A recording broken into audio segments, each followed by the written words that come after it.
Hey, welcome everybody. This is Tony Porter, and this is Cards and Dice TV. Welcome to a fall classic baseball game. It's a good game. We're in the fourth inning. It's a 2-1 ball game. Let's see how long that lasts. You say it's a good game, that's when it breaks open and somebody takes a big lead. But again, fall classic baseball, a game that's real easy to learn, real easy to play, and you'll see it played, and that's really the best way to kind of gauge if you like it. We're going to start off here, the top of the fourth inning. It's Rick Langford versus Len Barker. In this game, I think this is game number 49 of the season. It's Mitchell Page, Tony Armas, and Jeff Newman. And Mitchell Page is 1-for-1 with a home run. The Athletics lead at 2-1. And here's the pitch from Len Barker. All right, that's a 13 on Mitchell Page, and that is going to be an out. We rolled a 5. I'm using the chart. And it's this chart right here. It's the quick outs chart, and I'll show you how to use that real quick. There you go. That's a quick outs chart, and I just rolled a 5 on the D20. So you look at 5, and he's a lefty, so it's going to be a ground out to the first baseman. So Mitchell Page grounds out to the human rain delay at first base, Mike Hargrove. The infield for the Indians in 1980 was Mike Hargrove, Dave Rosello at second, Jerry Dubinsky, the shortstop, and at third base is Toby Harrah. Toby Harrah, one of my favorite players for a long time. I just thought he was a hard-nosed player, a tough player that, hustled, and that's one of the reasons I liked him. Scrappy player with a little bit of power, could play a little bit of defense, and who had a pretty good eye and had some speed. So he had a little bit of everything, I thought.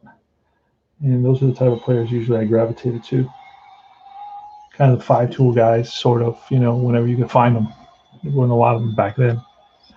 All right, there's one out in the top of the fourth. It's a 2-1 Oakland A's. Rick Langford, which is really the ace. He had 28 complete games. He was never relieved from May to September. That's pretty amazing. Amazing stat considering guys today go like 5 or 6 innings. All right, so there's a nice crowd here at the Cleveland Stadium. Managers Dave Garcia, they were 79 and 81. Here's a pitch to Tony Armas, big power hitter. That's a 12. That's going to be an out. We look at the 13. Again, I just look at this quick outs chart. There are a lot of charts, but you don't really use any of them. And he's a righty. Again, it's a 13. Didn't we just roll a 13? And it's going to be a ground ball to short. So even though we rolled the same, you see how cool that is? Even though we rolled the same number, it's a different out this time because first you had a lefty batter and you had a righty batter. So that was very cool. So now it's a grounder to shortstop. And Dubinsky scoops it up, fires the first, low throw, but scooped out of the dirt by the first baseman, Mike Hargrove. That's 2 down. And here's Jeff Newman. And that is a 12. That is going to be an out. We could pull a card, or we could look at number 4. You can see that we have a 4 there.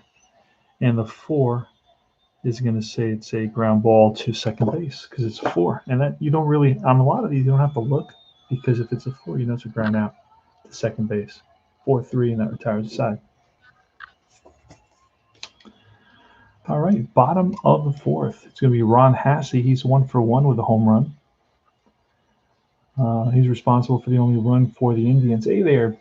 Let me look up at the screen here. I was just all focused in on the game. I have a tendency to do that. Bears Den. Good afternoon, guys. Happy MLK Day.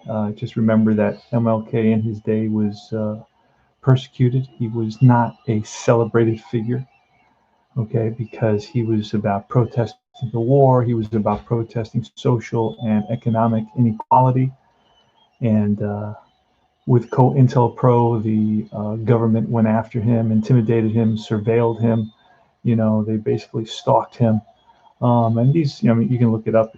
These are facts. Happy MLK Day. And it's Bears Den and Al, Red Sox fan. Captain Carl is here. And it's good to see you all. So Ron Hasse's up. Let's see what happens. It's going to be a 63. That's a blank. Now, Rick Langford is a B and Barker's a C. So it's a 63. That's going to be an out. We rolled a 10. And the 10 is going to be a line out. The white die is a 3. It's being a line out to the center fielder.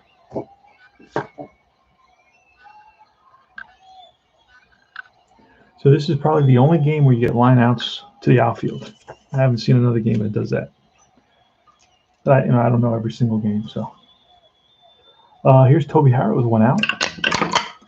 And that's going to be a 34 as a blank. 34 on Rick Langford is going to be a ground ball and through the left side.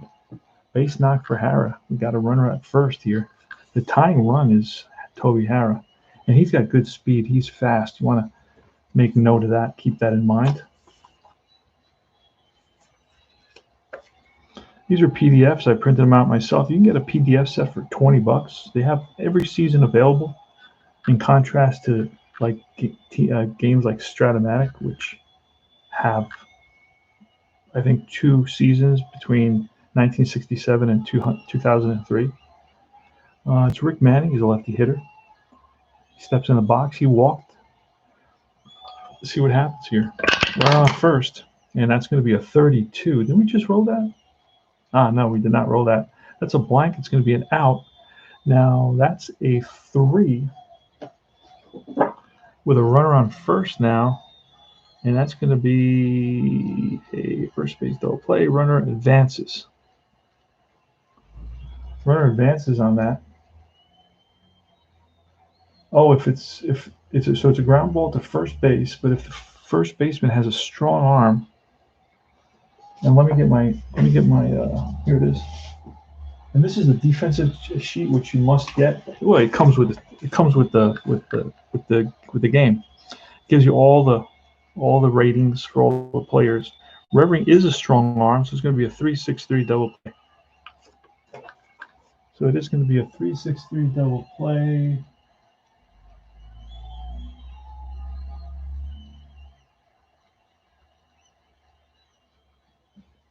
And that retires the side.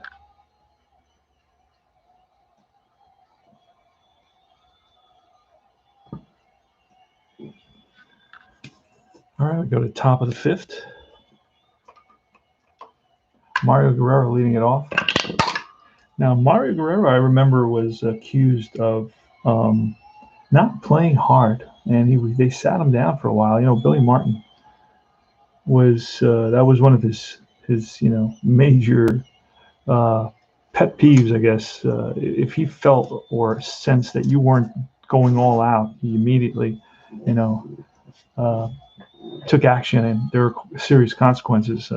And you remember I think the 1978, I believe it was 78, the episode with Reggie Jackson when in Boston, a little floater dropped in front of him, and he felt Jackson didn't hustle after the ball, and he pulled him out right in the middle of the game, and there was a big kind of scrum and argument in the dugout, the Yankees dugout. That's a famous event in history, baseball history. So this is a 53, and the 53 is going to be a KD check. Len Barker is in C, he's 1 to 3, and we rolled a 5. So it's going to be a range check. So we're going to roll for range, and it's a 5. So let's pull the card and see who with the 53 was. It's center field, and it's a line drive, and Rick Manning makes the catch. So he basically gets a good jump on that ball and robs Guerrero of a base hit. All right, here's Piccolo. And that's a 43, and that's going to be an out. We have a 19. That's a fly ball right field. Under it is Orta. George Orta is in the outfield. The outfield is Orta, Manning in center, and Miguel Dillonay in left field. That is 2 outs here in the top of the fifth. That's right. 77 it was? Okay. I thought for some reason it was 78. I think 78 is when Billy gets replaced with Bob Lemon. Am I correct? Halfway through the season, he has a fallout with Steinbrenner. Billy Martin spent a lot of his time in the bars. Got into a lot of bar fights. He was kind of a troublemaker when it came to drinking and hanging out in bars. That's going to be a snake eyes, and Ricky Henderson, the batter, he steps in. He's a right-handed hitter. He gets a snake eyes, and that is going to be on a 1. That's a hit. Otherwise, it's going to be a base on ball. So Ricky Henderson shows patience and makes it to first. Now, on a base on balls, he has 1 potential stolen base attempt, and Ron Hassey. Let's see Ron Hassey's arm.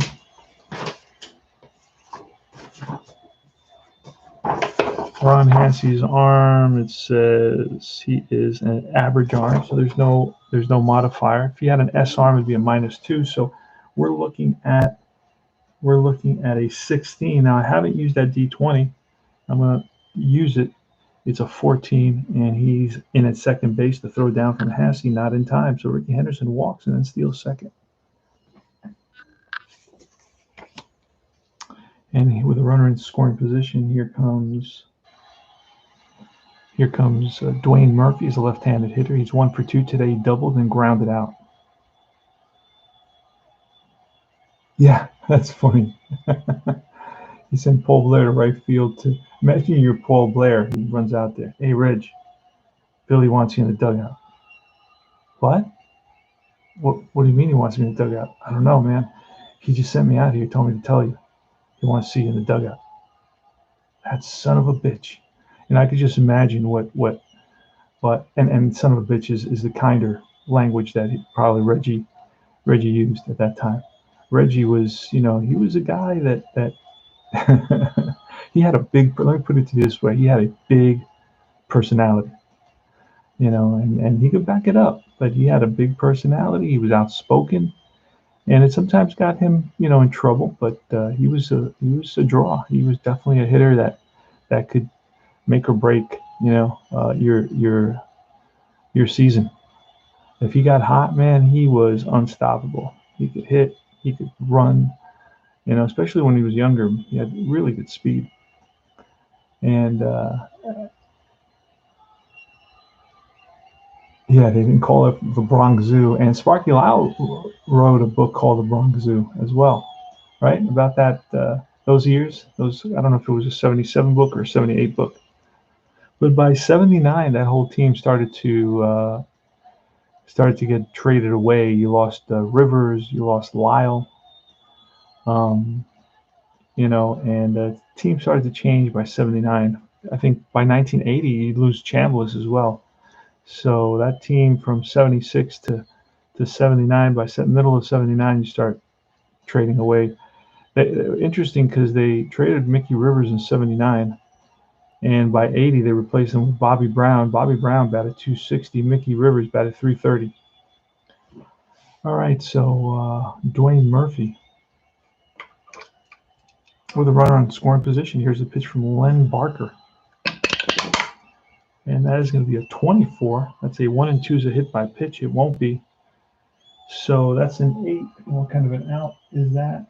That's going to be a fly ball. 8 is center field, so it's a fly ball center field. And that retires the side. We go to the bottom of the 5th. Here is Dave Rosello. He's 0 for 1 with a flyout. That's a 54. That's going to be a 54 chart check. But the easiest way to do that is with the fast action cards. I don't know where the chart is. It's behind me somewhere. So this is a fly ball to left, roll versus the E rating. Well, we rolled the D20. It's an 8.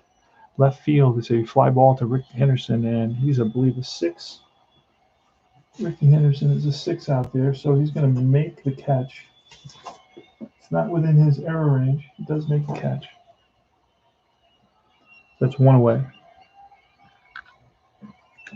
Yeah, you must get the fast action cards. They are lovely. They're a lovely aid. Some guys I know use the charts. There's a couple of quick charts here. There's this quick chart, and then there's the quick hits chart. So quick hits chart and quick outs chart. This tells you exactly where the hitter, the base runner goes on a base hit. These are the 2 main charts. You could just use those if you want, or you could just pull the fast action cards. And of course, it's easy to memorize. Here's a guy named Jerry Dubinsky. He's a shortstop. And a ground ball. He's 0 for 1 with a ground ball. That's going to be a 45. 45 is an out on a 13. That's going to be if he's a righty-lefty, he's a righty, so that's going to be a ground ball to shortstop. And that is Guerrero throws him out. 2 down. So this game plays super easy, super fast. 61, that's a blank. We go to Langford, 61. 1 to 4 is a K, but it's a 20. So a 20 is going to be a line out with the 1 to the pitcher. And a comebacker, a screaming liner right back at the pitcher, self-defense, and makes the catch and retires the side. All right, Wayne Gross against Len Barker here in the top of the 6th inning. We're going to start take a look at the batters faced, 32 and 36. They can go deep into the ball game. It's going to be a 64. Wayne Gross, he's a left-handed hitter, hit all his home runs against righties. I think he had 14 home runs, and they were all against right-handers. So 64 is going to be an out. And on Len Barker, see, it is an out.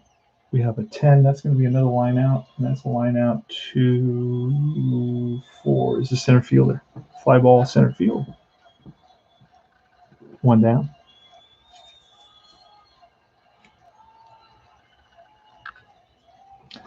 And Dave Reverend That's a 13, and that's an out. We got a 3, which would probably be the first baseman, and it is ground ball. Righty lefty on that. Righty lefty on the 3, and this is a lefty, so he is going to hit it to the first baseman. And that is Hargrove, steps on the bag ahead of Revering. First baseman to first baseman on that one. And with 2 outs, it's Mitchell Page. Mitchell Page is 1 for 2. He's homered and grounded out. That's a 16, and he swings and misses. And that's strike 3 to retire the side. We go to the bottom half of the 6th inning. George Orta. George Orta, lefty hitter, batted .291, 10 home runs. That's a 23. 23 is going to be an out. A 15 is going to be a lefty-righty. He's a lefty, so it's going to be to the first baseman. Ground ball. Flips to the pitcher covering. 1 down. Mike Hargrove. It's a 53. With the K, it's a 1. So Langford is 1-2, and he strikes him out. So you don't have to check for error or range. When the KD check comes up a 1, 2, or 3, usually it's around low numbers. Every pitcher is a little bit different depending on how many strikeouts he had. So here comes Cliff Johnson. Now, Cliff Johnson is going to get picked up by the Athletics in 1981.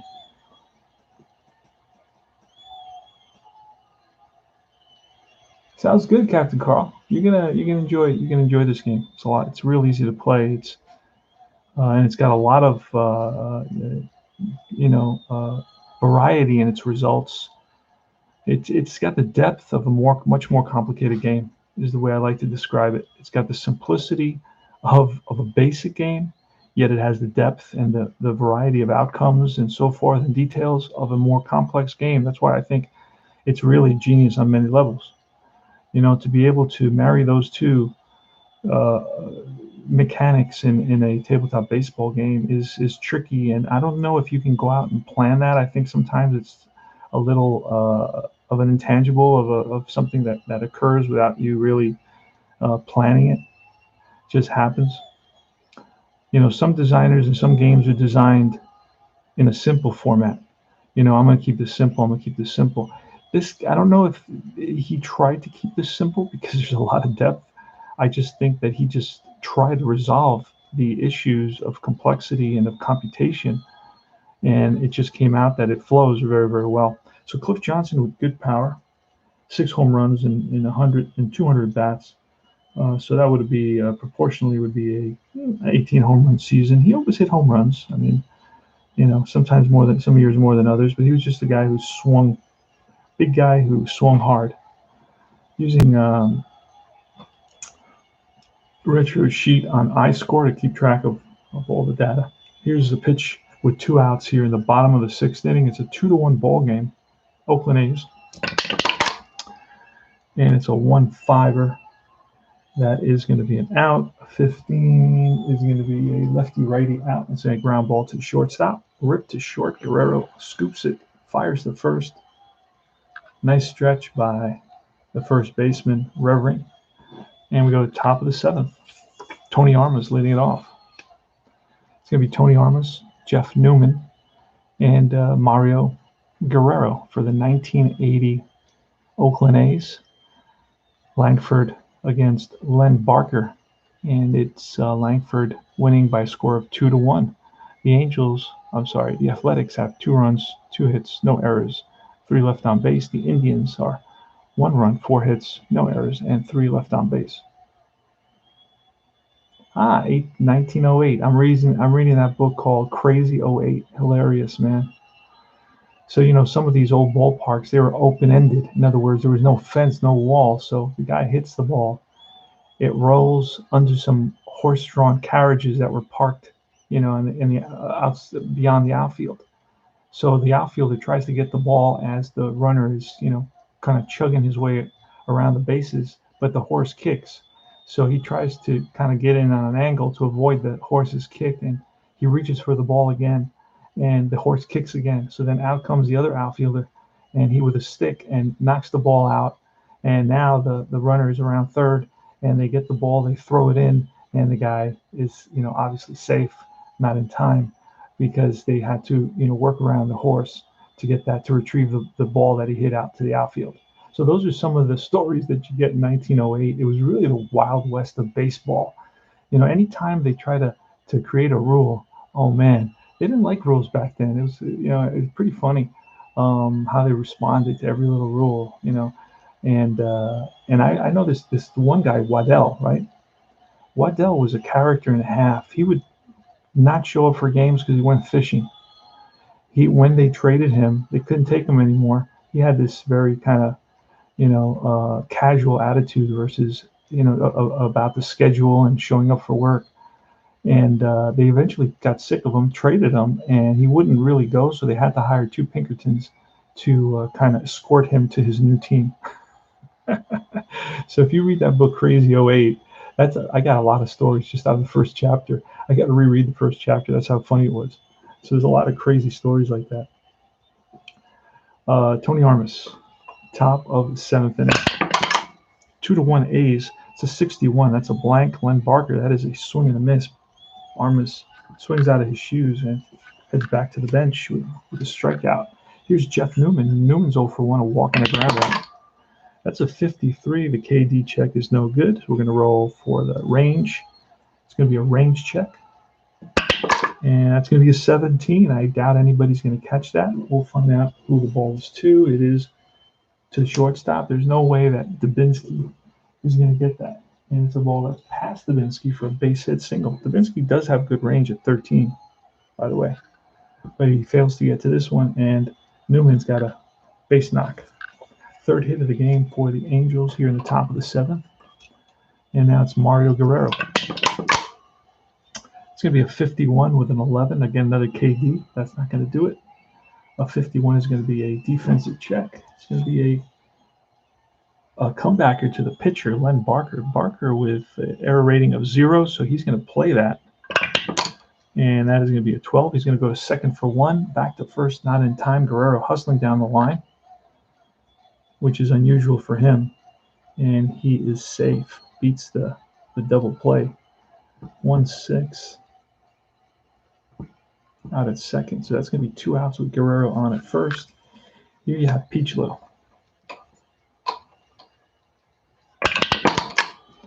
And that's a 16, which is a swing and a miss. And that retires the side. And Barker picked up a couple of strikeouts in that inning. We go to the bottom of the seventh. So this is take me out to the ballpark time.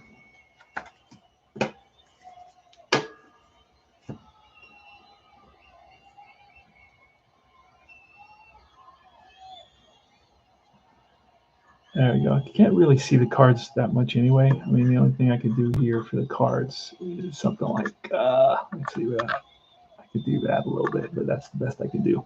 I'm going to take a quick drink while we sing Take Me Out to the Ballpark.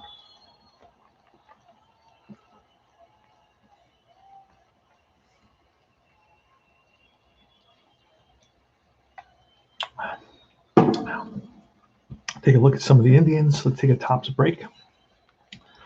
Tops Dan Spillner. He's not on the mound today. It's Len Barker. Charbonnet is not playing today. Mike Hargrove, the human rain delay. He represented the Rangers in the 1975 All-Star Game, was one of the AL's leaders in base on balls in 1980. I always get the 81 set, the year, the next year. That way you get the stats. And plus these pictures are taken in October, so you get the team that was there at the end. Tom Breiser, I don't think he's on the team. I don't know if I have his card there. I don't think he's on the team. Andre Thornton, he may join the team here. Let's see. No, he played with the Cubs for a bunch of years. I should have him in there somewhere. He's not playing. Gary Alexander, Sid Manji, Len Barker. Here he is. Len Barker had 36 games started in 1980 with strikeouts, 187 strikeouts, and 246 innings pitched. Babochenko, Bo Diaz.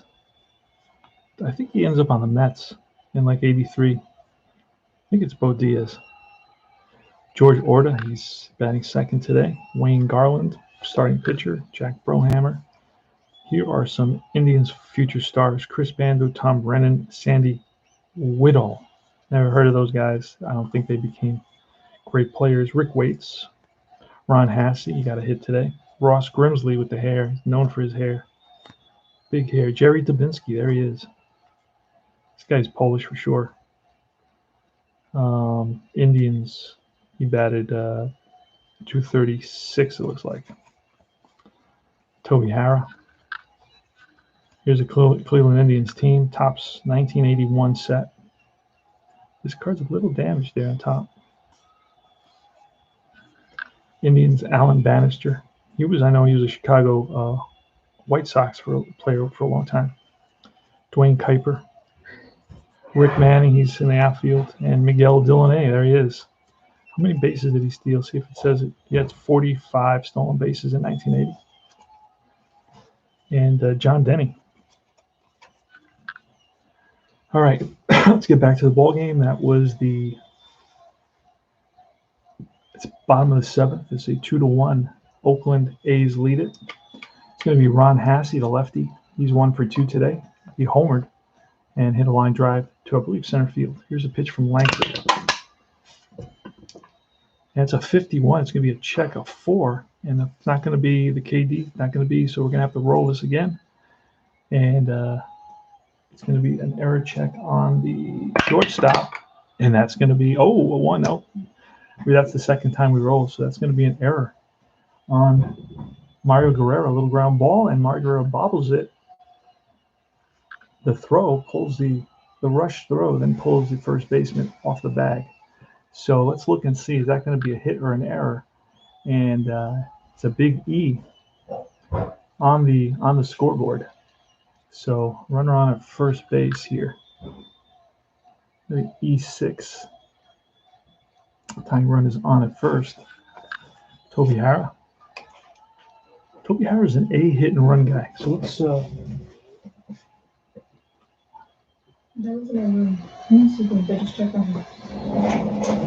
right, so we are going to try hit and run. Let me grab the charts right here. Let's roll, see what happens. Here goes the runner, Ron Hassey. I don't know if this is a guy you want to hit and run with. We're gonna throw caution to the wind. So that's going to be an 8. And if it's if it's not, let's see, 5-3. So that's check dice roll 35. Hit. Ground ball, second for runner advance.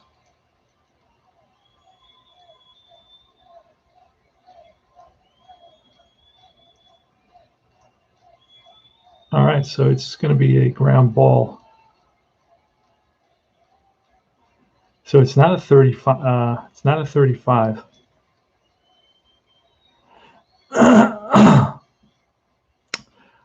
Well, I guess it now.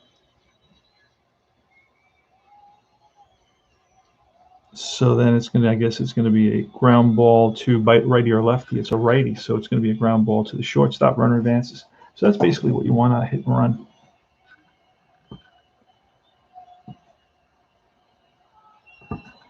So runner moves up, tying run at second base now for Rick Manning. That's going to be a 46. That's going to be a ballpark. No ballpark home run, but it is a 1 on the ballpark card. So that's trouble. And he's a lefty. That is going to be not a home run, so that's going to be a fly ball to center field. At the track is Murphy and hauls it in. And we're gonna say that Hassey's going to hold up on that. I don't know. I don't remember totally the rule on that. Fly ball to center field. You could make a house rule that it is an automatic, advance. Just because it's a home run that's kind of almost robbed. But it doesn't necessarily say that. It could just be a fly ball. So, all right. So it's Dave Rosello with 2 outs, runner on second base. I know a guy on the Delphi. For questions for this game, you go to the Delphi group. Let me look at Tom Breiser and Miguel Dillonay became future Cubs. Reiser was also a former Tiger. He played during the 70s. Tom got to play with the 84 team. Miguel was stuck on in the early 80s. What was I going to say? Guys have asked about that ballpark result that where on the batter card it says no home run. So then it becomes a flyout, and they have asked, well, if he has a double on his card, can the home run become a double? And I think the answer was a no, because doubles already been calculated. So you don't want to turn home runs into doubles and turn different things into doubles. But I mean, look, you you know, nothing in these games are absolute anyway. So you could do that if it really made you happy.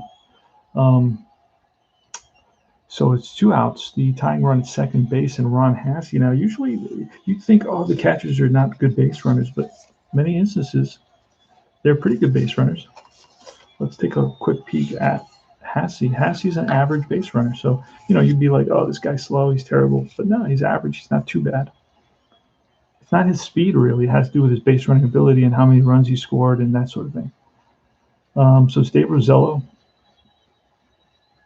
He is a 250 hitter. So he can hold his own. Here's a pitch from Langford. 2-1 ball game. Ooh, that's a 22, and that's going to be a 12. Is a swing and a miss, and that he strikes him out. So Langford reached back for a little extra and blew a fastball by Dave Rosello to retire the side. Wow.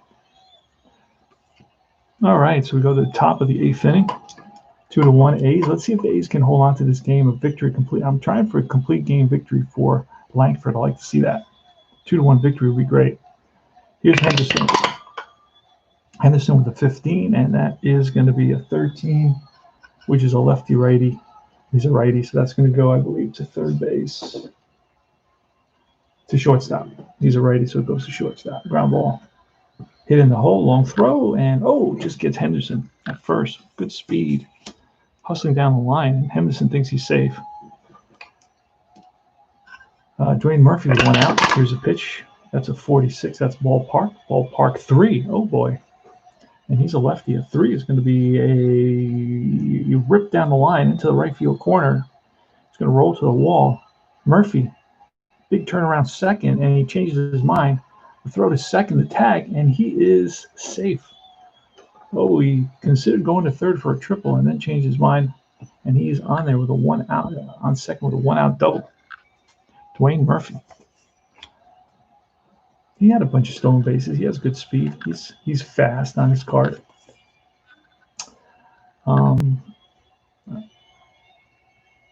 He had 26 stolen bases, but he got caught a bunch of times, so he wasn't a good base dealer. He was caught, I think, like 40% of the time, 30% of the time. Wayne Gross with 1 out and 1 on runner at second base. It's 2-1 here in the 8th. Let's check on the numbers for Barker. He can go 32, and he's gone. Oh, he's almost there. Now 27, 28, 29, so he can go a few more. But I'm thinking of walking Wayne Gross here, setting up the double play, because we're already down by a run. And if Revering hits a grounder, we're out of the inning. So let's do that. Wayne Gross is 0 for 3. And let's see what Revering's done today. Like if Revering's 3 for 3, I don't know if I want to face him. It's just superstition. Let's see. Wayne Gross today is 0 for 3, and they're both 0 for 3. All right, so let's walk. Let's intentionally walk. Let's see if this works out for who is he? Dave Garcia. Intentional walk. That sets up the double play. And here's Dave Revering. Dave Revering's a left-handed hitter. Batted 290. Probably his best season in the majors. Batted 290. The following year in '81, he was traded to the Yankees and quickly fizzled out. Played another couple of seasons, and that was it. You never heard from him again. Interesting. His batting average started dropping below, 240, 230, 220. Had power, but still, they wouldn't keep you around back then. If you didn't have hit for average at least a decent average. And even if you hit home runs, you kind of wouldn't get playing time. Not like today. Today you can, bat 180, and if you hit 25 home runs, you're still playing, getting 300 bats. All right, so here's Dave Revering with runners on first and second, only one out. Pitch from Len Barker. There's some action in the bullpen. That's going to be a 36. 36 is a blank. We look at Barker's C, and the 36 is going to be an out. And the 16 is going to tell us he is a lefty. A 16 is going to be runners. Let's see. Runners on first and second. Oh, okay. If the shortstop has a strong or an average arm, it's going to be a 6-4-3 double play.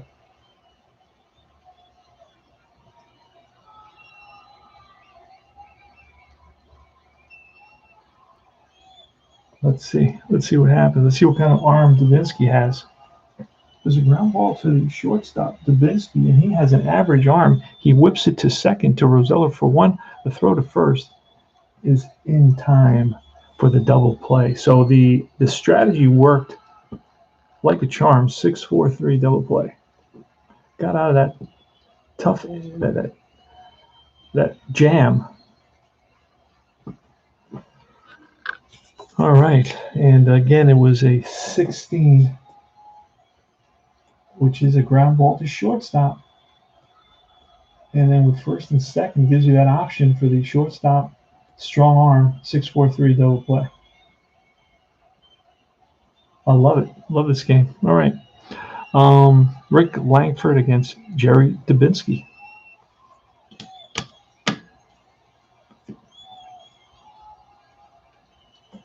So we helped out. We kept it a close game, helping out the Indians, even though I'm rooting for the A's. And here is Dubinsky.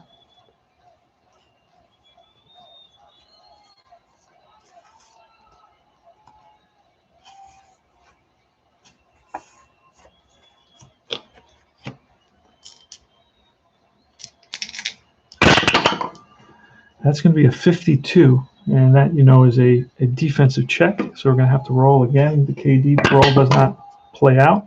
That's a 6. A 52 is a left field error in a 6. That is going to be an error. A one-base error on Ricky Henderson. So that's going to put a runner on first base just like that. So Ricky lets the ball hit off his glove, and he should have had it. Sinking liner that he misplays and hits off his glove and gets it in quickly. Dubinsky's on at first on an E, and here comes Miguel Delaunay. Now we're gonna bunt. Miguel Delaunay is a good bunter. We want to move that tying run to second base here in the late innings. So this is a perfect time to bunt. I don't need a roll to tell me it's a good time to bunt. It's a perfect time to bunt with a guy that actually had a. What kind of average is that? Holy smokes. Did you see Miguel Delaunay's average on his card? For 1980? Let's see if we can. Where's our trusty Sherlock Holmes? He batted .341 with a .341 in 1980. Miguel Delaunay. He had 180 hits and 528 at-bats, 30 doubles, no homers, 3 triples. Holy smokes. So now that totally changes the scenario. Why would I don't know if I want to bunt with him anymore. I'm going to let him swing away with Dubinsky, who Dubinsky should have good speed. We want to score this tying run for the Cleveland Indians. Yeah, good speed. So we're going to swing away with. Let's see what Langford can do. There's a pitch. Ooh, that's a 43. 43 is blank, and a 43 is going to be an out. A 4 is going to be the second baseman. I wonder, second baseman, and it's going to be a 4-6-3 double play, and they turn it. It's Picholo Guerrero, and let me double check that. Weak arm only gets a weak arm second baseman only gets one. And let's see what Piccolo is. He may be a weak arm at second base, if I remember correctly. He may only get the fielder's choice. Yep, he does. He only gets the fielder's choice. The throw to first not in time, unfortunately.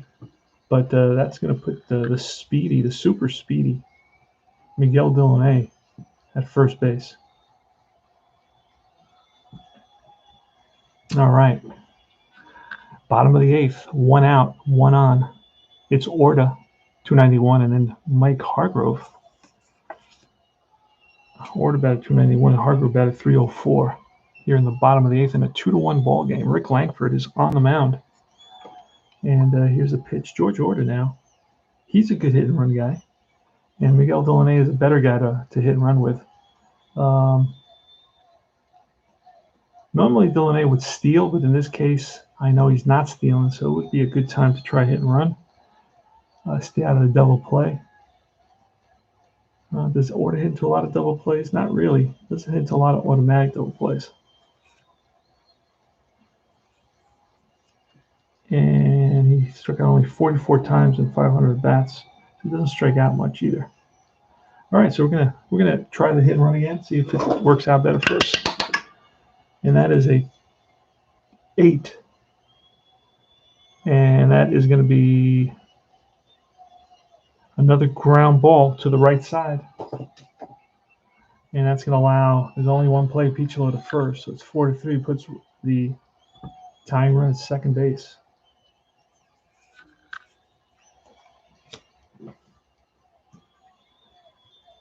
And here's Mike Hargrove. Now, I'd like to walk Hargrove. I'd rather pitch to Cliff Johnson, who's a 230 hitter. But do you want to put the go-ahead run on base for a guy that hits home runs? I don't know if you want to do that.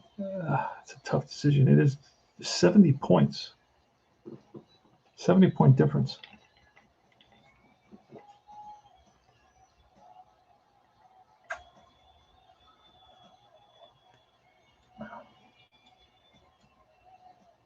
I can't decide. It's risky business putting the go-ahead run on base. It's something you never do. Mike Hargrove really isn't a power hitter. He hit only 11 home runs and 600 at bats. So the worst thing that can happen here is he gets a hit and the game is tied. That's the worst that can happen. If I walk Mike Hargrove and I bring up Johnson, the worst that can happen is a 3-run shot. And then I'm behind, 4-2. So I'm going to go with Hargrove here. Let's see what happens. You never know absolutely. There's always a question. That's a 64. That's really what we wanted. 64 is an out. And what kind of an out? That's a 20. And I believe that's a line out. It is a line out to the second baseman. Leaps and brings it down to retire the side. L4. So again, somehow, some way, Langford gets out of another jam. 2-1 here in the top of the ninth inning. The Athletics with 2 runs, 4 hits, 2 errors, 5 left on base. The Indians, 1 run, 4 hits, no errors, 5 left on base. Mitchell Page steps in the box. He's a lefty hitter. And he will be facing Len. Oh, Len Barker should be done for the day. Let's see. I believe he is. I believe I let him. That's 27, 28, 29, 30, 31. Now you go 32, so you can still go this inning. I always push my guys a little bit longer. That's going to be a 12 off of Page's card, which is going to be probably a strikeout. Page struck out a lot. No, but it isn't a strikeout. It's an out. It's a 2. The 2 is probably a fly ball center field. 1 out. Next is Armas. 35 home runs for Armas. Oh, that's a 66. That's a deep drive to left field. Back goes Delaunay to the track, to the wall. That's out of here. And it's 3-1. Tony Armas connects. Drives one deep to left field into the seats or stands or whatever is out there. Can't remember, in Cleveland Stadium. So 3-1 as he trots around the bases, gets high fives in the dugout from his teammates. 3-1 A's now in the top of the ninth. Tony Armas with a tater. And here's Jeff Newman. That's actually going to be it for Barker. And who did they bring in? Who did they use a lot in these situations? You can just look at the chart here. The relievers games 67 for Manji with 14 saves. And then Cruz 55 with 12 saves. Then you had 51 for Mike Stanton. So I'm going to bring in Mike Stanton. Doesn't Mike Stanton? There must be a different Mike Stanton. I'm thinking of a Mike Stanton with the Yankees in the mid-90s. Can't be the same guy. All right. Here goes. We're bringing in Mike Stanton. He's a right-hander. He was 1-3. The only thing that these cards don't say is the ERA. Even though ERA is not that important, WHIP is more important, and the WHIP is on there. It's 1.6, not very good. But the ERA gives you a sense of, I don't know. It's just what they use, I guess. It's old school baseball. I want to check and see what Stanton looks like here. I don't know. Do I have Stanton? I don't think I have Stanton. I went through the set, but I sometimes miss players because I start thinking about other things as I'm looking through them and looking for all the Indians. Yeah, I don't have Mike Stanton here. All right. So anyway, Mike Stanton's in the ballgame. Let's write him in. Well, we don't have to write anybody in because I'm using Retro Sheet. Right now they have a sale, $9.99 for Retro Sheet. You get every team, every roster up to 1950, and you can just use it on iScore. So Stanton versus Jeff Newman. That's a 15, and that is an out. A 5 is a ground ball to the third baseman. Ball 5 is lefty-righty, and it's a righty is a ground ball to the third baseman. 5-3, Toby Harrah over to Hargrove. 2 down. And here is Mario Guerrero. Guerrero's 0 for 3, flight out, line drive, and fielder's choice. And that's a 14. And 14 is an out. 13 is a lefty-righty. And it's going to be to shortstop, Davinsky, over to first. And that retires the side. We go to the bottom of the ninth. Langford is still on the mound. He's allowed only 4 hits today. And he's going to be facing the power hitter Cliff Johnson, the DH, Ron Hasse, the catcher, and Toby Harrah, the third baseman. So here's Langford checks the sign from Newman. He winds and deals. That's a 63. That's a blank. So we go over to Langford B. It's an out. An 11. What is an 11? An 11 is a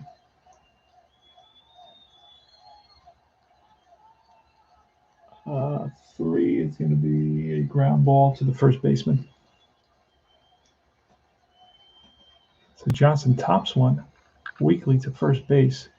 And right there is Revering. 1 down. Ron Hasse's next.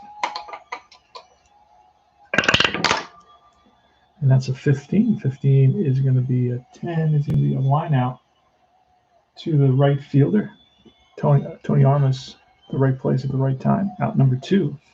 And up comes Toby Harrah. Toby Harrah hit 11 home runs. Not a lot of power. I don't think the Cleveland Indians, Cleveland Stadium was really a power hitting place, really. I don't know. I just get that sense, particularly for right-handed hitters.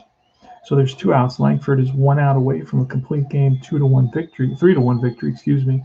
It was a home run in the top of the ninth by Tony Armas to make it 3-1. So Langford checks Newman. He winds and deals. Here's the pitch. And that is a 13, which is a potential base on balls. If it's a 1, it's an 8. So it's going to be an out. 13 is going to be an out. What kind of an out?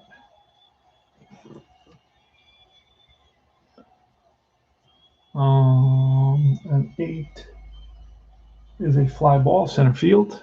Can of corn for Murphy, and that'll do it. Ball game over. The A's in Langford beat the Cleveland Indians by a score of 3-1. Langford with a complete game victory. Almost. I was going to say both pitchers went the distance. I was going to say both pitchers went the distance, but not true. Not so, right? Let's see. So the final line scores: Athletics 3 runs, 5 hits, 2 errors, 5 left on base.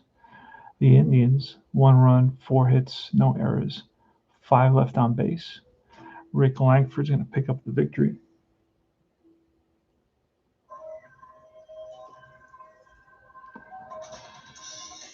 And we're just going to pop that information in to iScore. Langford with the victory. That's the only. I wish this would calculate the winning pitcher for you. That way you don't have to go back and investigate.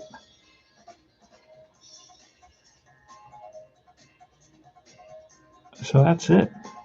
That was a good game. The second game is again going to be against Cleveland. I'm playing 2-game set against Cleveland. And I'm replaying the project that we did.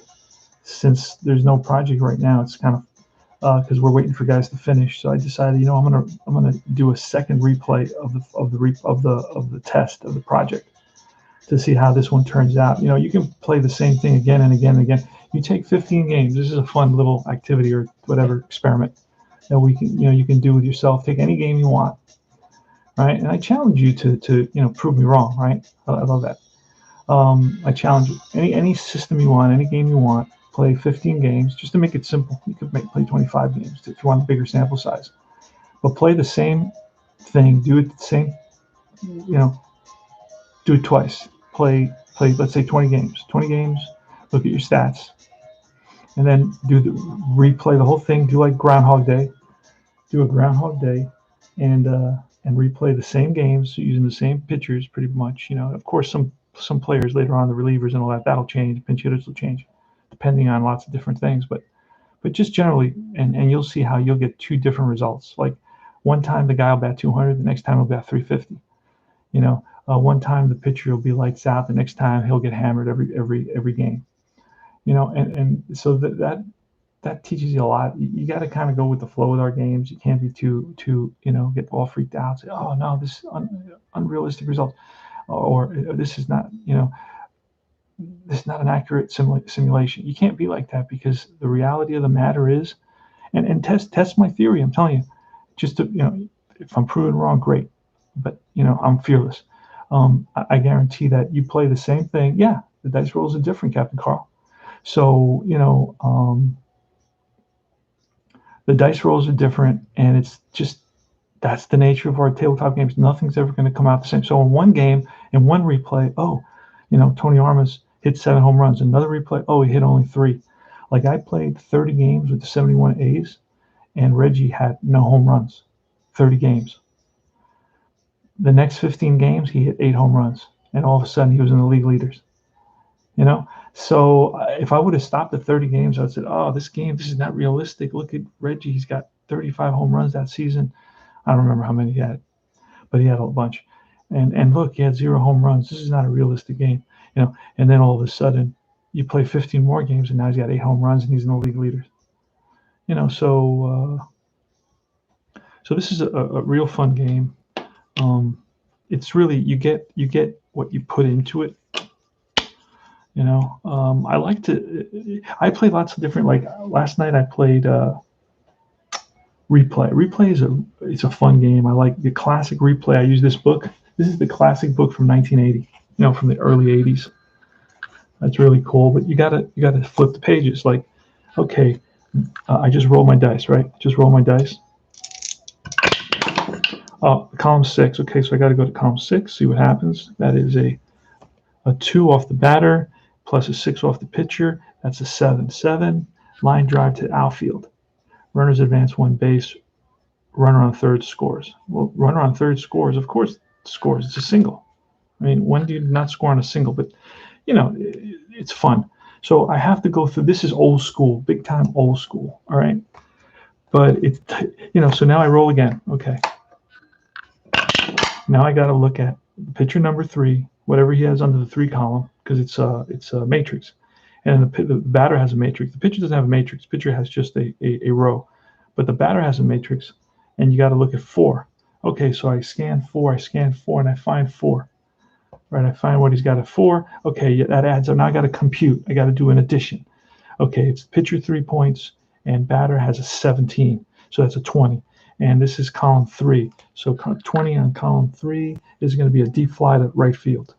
Okay, with less than 2 outs, run around third scores, sound the sacrifice fly. If the pitcher, then you get all this additional stuff. If the pitcher has a G in the 6th column, refer to the ground ball chart, which I know, but that's okay. They started doing that back then.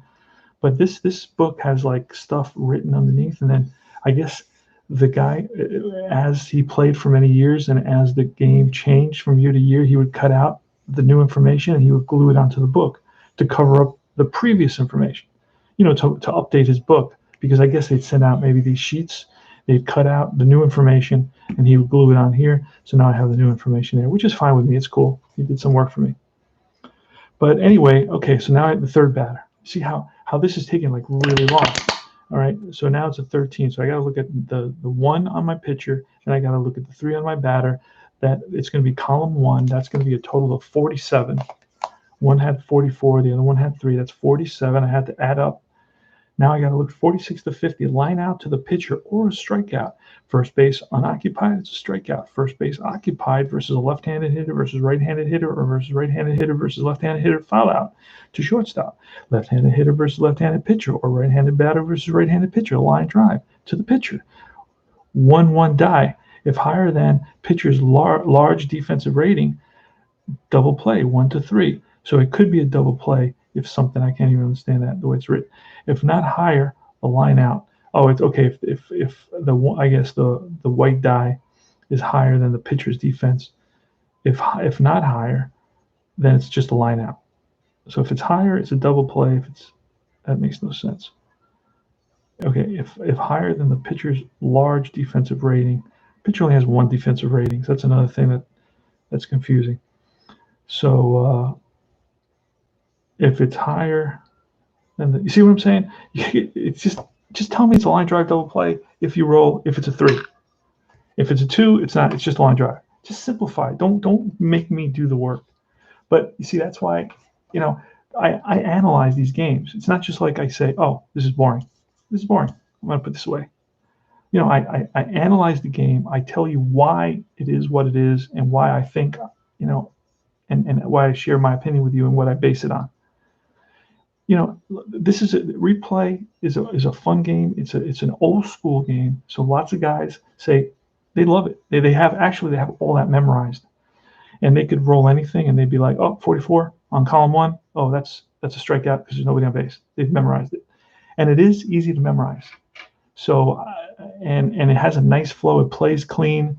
It's but again, that's how you can compare and contrast games and say, well, this game is like a breeze compared to that game. That game, I don't know that game that well. I don't know this game that well, but this game is easy to learn. That game is like, you got to memorize like a whole book of stuff, and then you got to compute. I hate computations in my game. I don't like a calculator when I play my games. I just want a result without me having to say, the batter is a 3, the pitcher is a 4, the outfielder is a 7, so that's 3 and 4. That's 7 plus 7 plus there's a -2 for the ballpark. Now that's 12. Okay, so now let's look at the 12 and with the win factor, which is another 1 minus 1, and that is now an 11. So let's look at the chart. What does the chart say about the 11? I don't want to do all that. I think that's preposterous. You're making me do all the work. Okay. I'm here to have fun. I just want to roll some dice and get some results and have some depth and details and just, have fun with baseball. I don't want to be doing all these heavy duty calculations, all the time on every play. I don't mind once in a while, but even with that, don't make like hit and runs really impossible to do. Don't make bunts really impossible to do. You know why? It's real simple. Because then I won't do them. You make my hit and run impossible, I won't do it. Just it's too many steps. I'm just like, I don't want to do it. Forget it. And I'll find reasons not to do a hit and run. There was a game I was playing. It will remain nameless. That the whole game, it was so easy to get thrown out. It was like a 60% chance of getting thrown out. It seemed when going from first to third with an average guy. It was like, so you'd never go from first to third. So it was like base hit, first and second, base hit, first, second, third. That's the way you play. Just keep on going. Okay, base hit. Okay, 1 run scores. Bases loaded. Another base hit. 1 run scores. So you would just stop taking the extra base because it was so dangerous. So I called him up and I said, hey, listen, dude, you got to look at this again. What are the statistics that you have on guys moving up, taking an extra base? It was really hard to take the extra base, and especially with 2 outs you could take it, but any other time it was automatic 1 base. And I said, that's not. Sometimes the ball is hit to a place like in the gap where it's only a single, but it takes time to get to the ball. So the guy says, I'm taking the extra base, and that's automatic. And you should have some of those hits sprinkled in there. So sometimes it's a hit at the outfielder, other times it's a hit in between the outfielders, and they got to get to it. And that time that it takes them to get to it, that's the runner says, oh, I can take the extra base here, and I'm not going to get thrown out. That should be part of your game, and it doesn't always only happen with 2 outs. Sometimes it'll happen with 1 out or 0 outs. So then I spoke to him, and he made me a whole new chart. He adjusted his sheet. He said, "You know what? You're right, because he didn't have any data." I said, "Okay, I may be wrong. What's your data to back it up?" And what did I get? I got crickets. So then the next email he sent me was, "You know what? I'm going to write up a new chart, and I'm going to send it to you." So from that point on, the charts has more balls hit in the gaps where runners automatically take the extra base, whereas before it was just you had to take the chance, right? It would give you a question mark with the chance, but the chance. And then I told them, and guys will take the chance, but you can't. So basically, I told them you got to do one of 2 things. You got to add more hits with it's an automatic extra base, or you got to make it so it's not a 60% chance of being thrown out.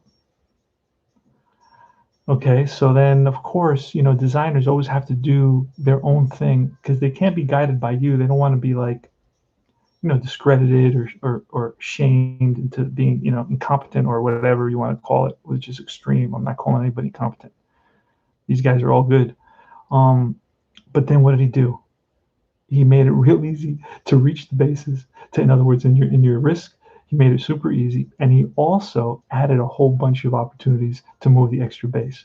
So he basically corrected in the opposite direction. So now I played another 30, 40, 50 games and had to recorrect it in the opposite direction from where he went. He went too far, and then I had to scale it back a little bit. And now it plays a little bit better where you can get thrown out if you try to risk. Before it was like impossible to get thrown out if you risk. If you took the choice. So, remember, like fall classic baseball, right? It was existing in pretty much anonymity, right? All of a sudden, 2 or 3 guys start, they suddenly realize it's there, and they start playing it, and they start talking about it, and they start writing about it, and they start doing, all of a sudden it gets popular, so more guys start ordering. Now guys are playing 100 games, 200 games, 300 games, and they start saying, hey, look, there's a missing something here. Oh, so then they start saying, oh, there's a lot of missing ratings on these cards, you got to be careful. And then you get all that, and then the designer can go crazy, say, oh my God, and it's like, dude, the more people that play your game, the more little things they're going to nitpick at. They're going to be like, oh, maybe, there's not enough lefty-righty splits. That's a whole nother can of worms that I get into all the time. Lefty-righty, you don't have to have this in your game. Let me show you.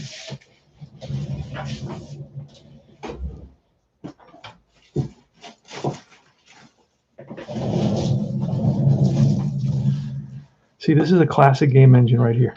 See that? The whole card is based on righty-lefty splits. So if I've been raised on this, right, when the whole game is based on lefty-righty splits, how am I going to accept, any other game that doesn't base everything on lefty righty splits? It's like, wait a second, there's something wrong with this set. Not everything is based on lefty righty splits, you know, and that's why a lot of times we're programmed to visualize our game engines, our mechanics in one way, when in actuality they aren't really. The game of baseball itself isn't solely based on lefty righty splits.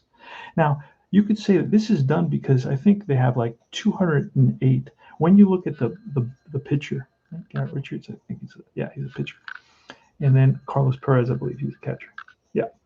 So this was great because before this, you had the APA card, right? Let's do a little history here. And you guys know a lot of this, but some guys don't or haven't thought about it, right?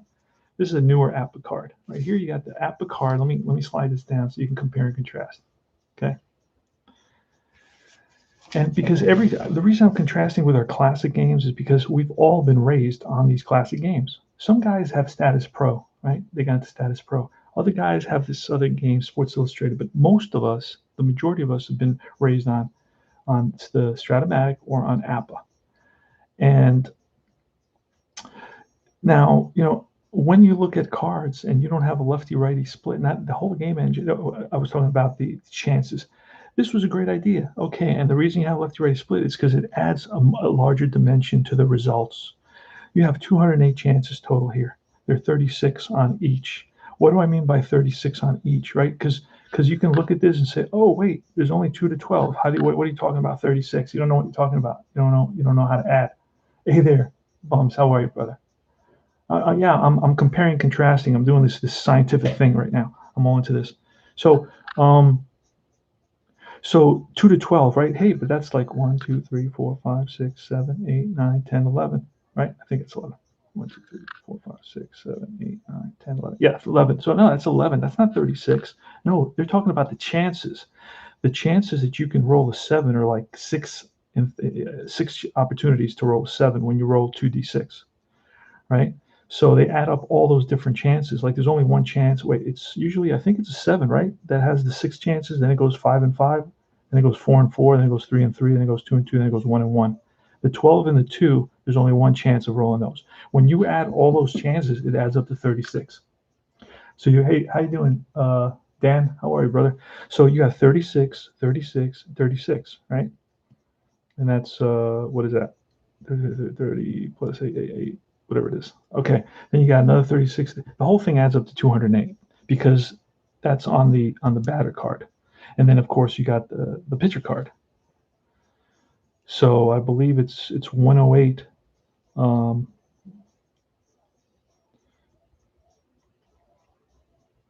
So anyway, I just wanted to share that. But I think when you're a lefty versus a righty, if you're a lefty batter, this guy's a righty batter, so you're a righty batter against a Richards is a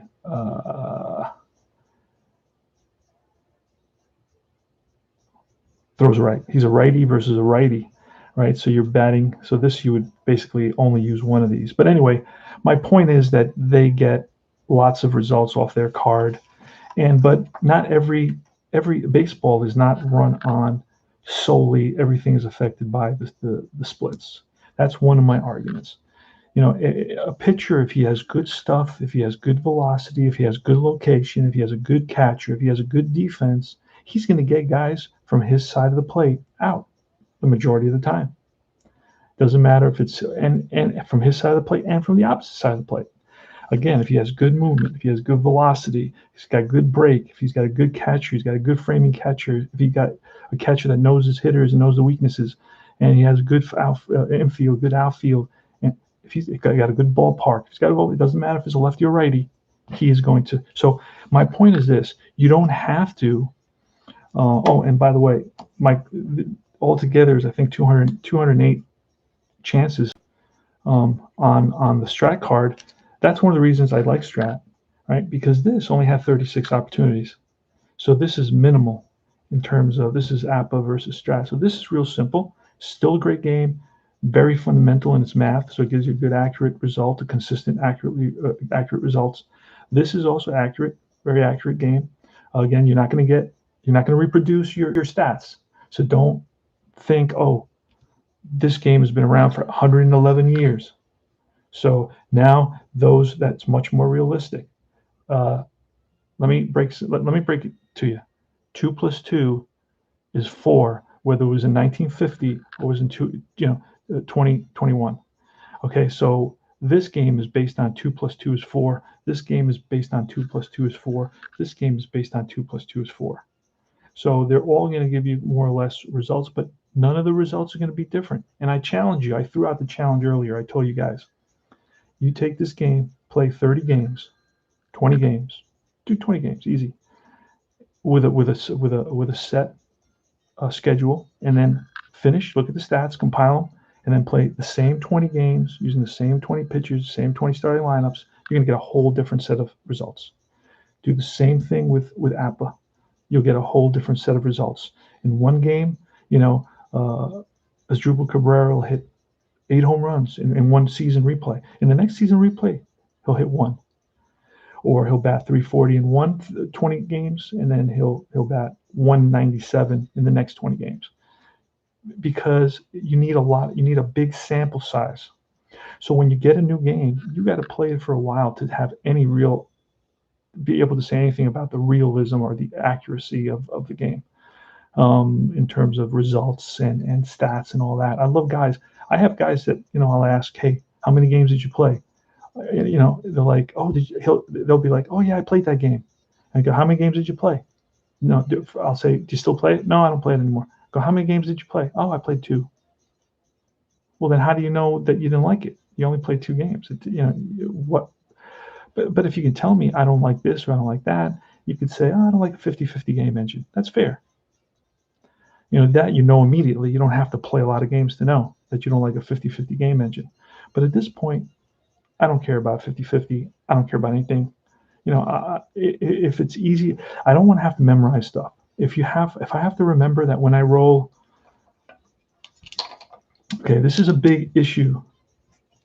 If I have to remember that when I roll a 16, I got to look at a certain place, and it's different from when I roll a 14, that's not good. Because I got to keep that in my mind, right? I don't want to have to say, oh, when I roll this number, when I roll, it's 2d10, right? I don't want to have to be like, okay,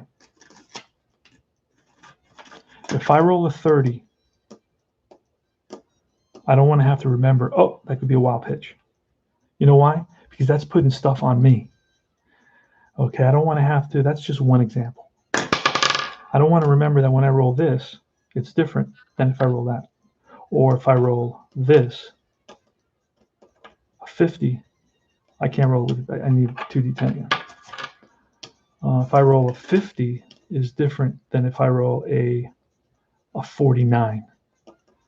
Okay, and if I roll a 77, it's different than if I roll a 76. I don't want to have all these special numbers that relate to the game that I have to remember that are going to connect me to a different result. Because you're putting all the pressure on my shoulders, and you're removing the responsibility of the game designer, and they're cutting corners. Is really what they're doing. They're saying, oh well, let's add all this stuff to the game. You know what else is another thing that you got to watch out for? Is when they start adding all these raised numbers, shadowed boxes, letters, symbols to your result. Look how beautiful, clean, and crisp these cards are. Look at that. You only got the X. You got a plus, which is a stolen base. You got an X, which is a double play. That's it. That's gorgeous. Everything else is straightforward. It's simple. This has taken the more complex game, which is like, let's say, Strat Advance. This has all the complexities of Strat Advance with all the simplicity of a 36 result APA card, which is 2d6, and you read the red one before the white one, right? Like an APA, everything is basically, 66. Oh, that's going to be a home run. That's a deep drive. See how simple that is? Well, this has got all the simplicity of APA with all the complexity of the most advanced. It's even way more advanced than Stratomatic. because it has hundreds of results. Not this. I'm not saying this is better, right? I'm not saying one game is better than the other. I'm saying this is totally. This has been able to capture the strat in our classic games. Now you can talk about our more modern games, but this has been able to capture the Stratomatic, right, and the simplicity of the APA game, which so many guys love the simplicity of the APA game, which I love the simplicity of the APA game. And just one other little pet peeve, one little comment, between 1967 and 2003, Stratomatic has 2 seasons available. So for new guys getting into it, they want a 76, which you're not going to get this year. They may not do it in 5 or 6 years. Who knows when they'll get to 76? Who knows when they'll get to 86? So you're going to have to pay 200, 250, and it's only going to go up every year with inflation, right? Wages don't go up, but inflation goes up, and the cards are going to keep on going up because they're going to be, fewer and fewer sets. Sets are going to get lost. They're going to be put away. They're going to be destroyed. So you're going to see the prices continue to go up. So if you want to play a 1986 season from Stratomatic, you're going to have to pay $400, $500, $600. Now you can get for $20 PDF, you can get a 1986 season fall classic, which does the same thing for you. Does the absolute same thing for you. All right, and again, the reason I'm using are the 2 most classic. I call them Cold War era games. Really, they're McCarthy era games. Cold War, Truman, the Marshall Plan era. That's when the Cuban Missile Crisis and so forth. Actually, that's they're pre-Cuban Missile Crisis games. They're more Nikita Khrushchev era. Anyway, so these are the games we grew up with. So when I talk in this language, more guys are going to understand what I'm talking about. All right. So because all the other games are created by designers who grew up playing this and grew up playing this. So are you going to see a little bit of this in a new design? Maybe, but something about it is going to be represented. Are you going to see some of this in a new design? Most probably something in some way is going to be represented, right? You can always find some connection because, hey, that's what we learned with all the designers. You learn just like the gamers, right? If you're just a gamer, if you're just a designer, whatever you are, or if you're both a designer, you may be both. And we learned with Stratomatic, and we learned with, now some guys did Status Pro. I got Status Pro around here somewhere. But that's a different thing altogether. It works basically, it's card activated and so on. It's based on an 8 model versus a 10 model. But that's it, man. That's it. So I just wanted to compare and to analyze, and so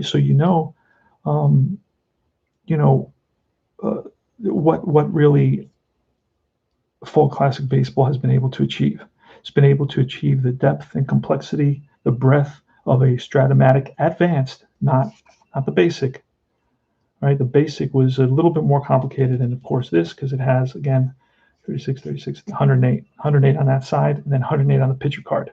So you got 200, I guess 16 is that? 216 different things it could be, right? And I think I was saying 208 before, so it was wrong. I think I'm wrong. I think it's 216 total results, but not the basic. The super advanced was this chart. Okay, this is the lovely chart that you get when you buy Stratomatic for the super advanced. Okay, that's what you get here. Wait, let me. This is bigger than this. I need a 70 millimeter movie screen to be able to show you this. I got to go back to the 70s. Okay, but wait, it doesn't end there. This is what you got to use. And I don't. A lot of guys that play it every day, all the time, can memorize a lot of this, but I just don't visualize guys memorizing everything. But I may be wrong, because we have pretty amazing guys. That's wait, but there's still another page here. Hold on a second. Hold on. There's still another page. Now this is the miscellaneous chart.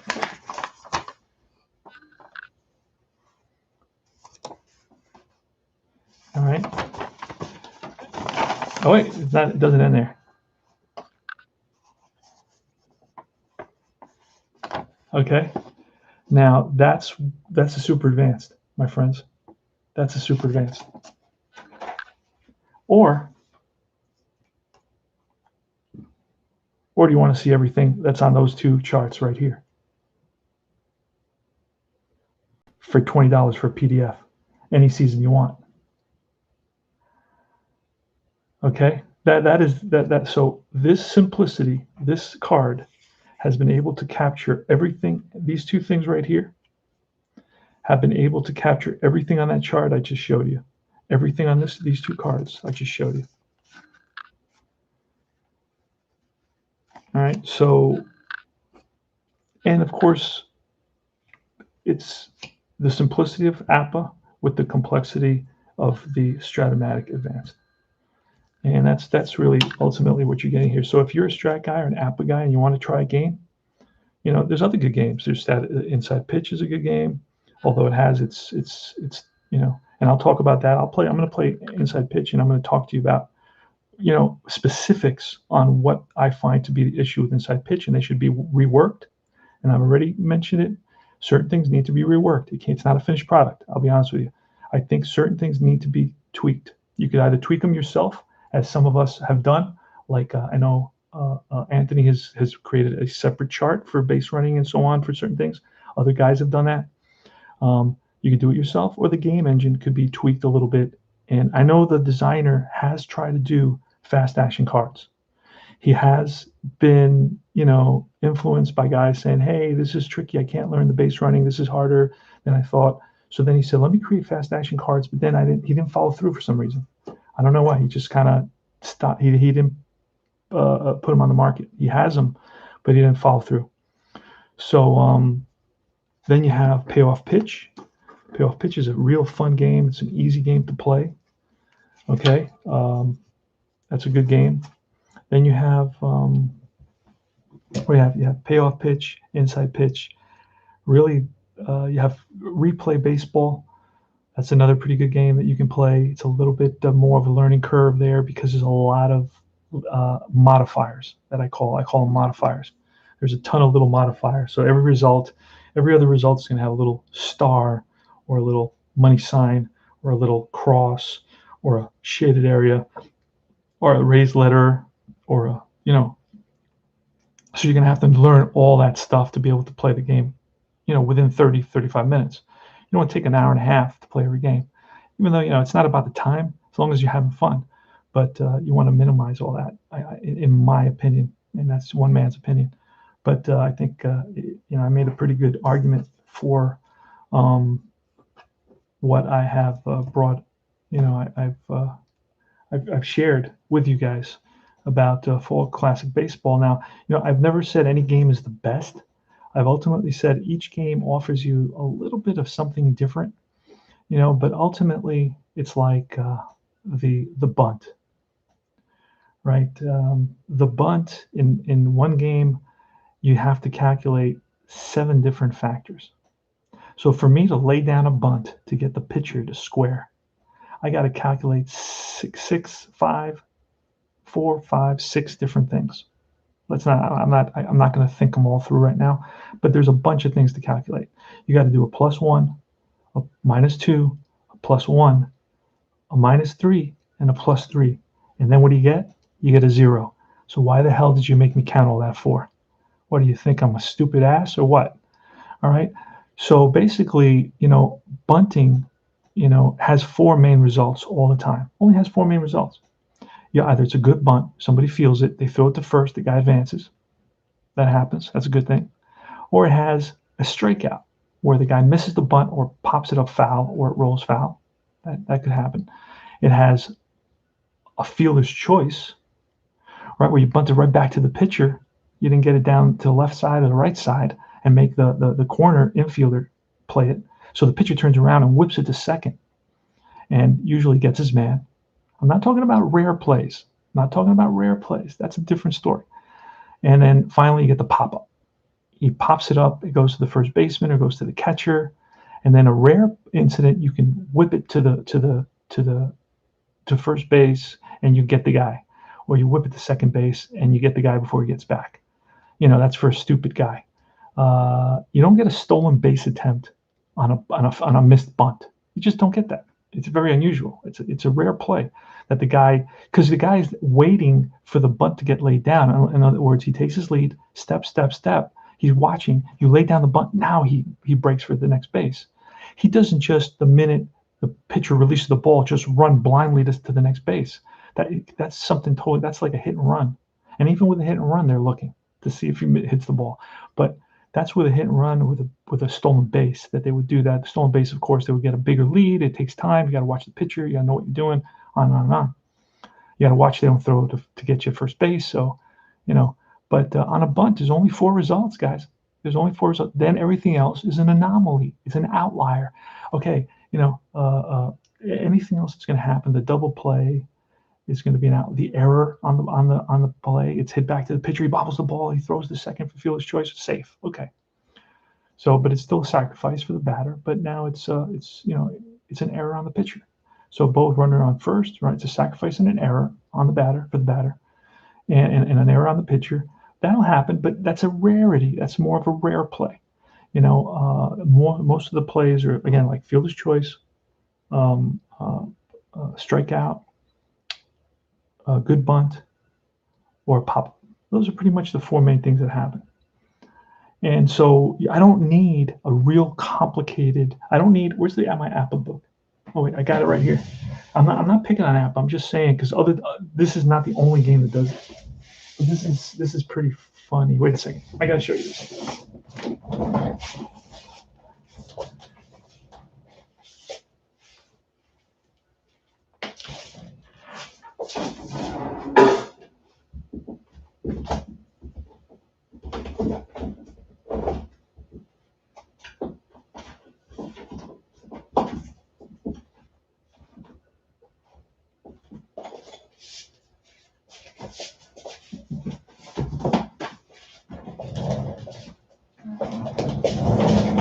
Even in the revamped game, they haven't been able to fix it, right? Check this out. Okay, I want to bunt, right? I want to bunt. Okay, I want to bunt with a runner on first. I need 42 different numbers. I want to bunt with a runner on second. I need another 42 different numbers. And they're all the same thing. 99% of the results are all the same. Look, number 2. Oh, runner, 5 to 4, runner to second. 5 to 3, F runner to third. Okay, but look at number 3. Look at number 3, look at number 4, look at number 5, look at number 6, look at number 7, look at number 8, look at number 9.